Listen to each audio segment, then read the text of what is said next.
ayem ni ki ayem ni jizli bongo ingira li yem li ye injim lo hala we iyom ye sen inyun ning imut inene bi tolenga ndak bot illa be banayo John inyu longe ane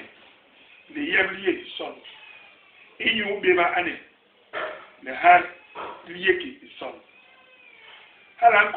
ankobla le longe ane ingwes le bot baning longe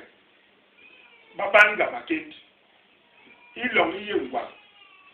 ilamga bana telepsi inten long inni ilamga bete hemut an chele yep inyule higimu an yengle asal inyu ye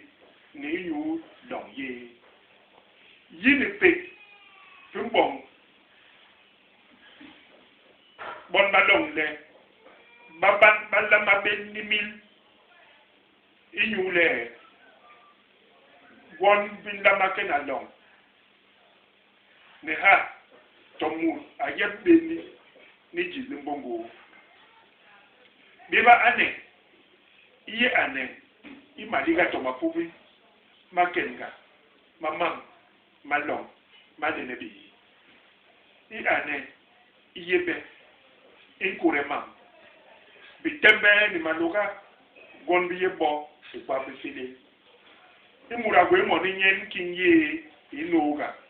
to bale yiye ni pediye biye ngakiri imis malong moni winyen anyila bez yes tungen li bagli beba ane limbong le male manyo mane ne be inyunga da bon malong tomativla sugulu melong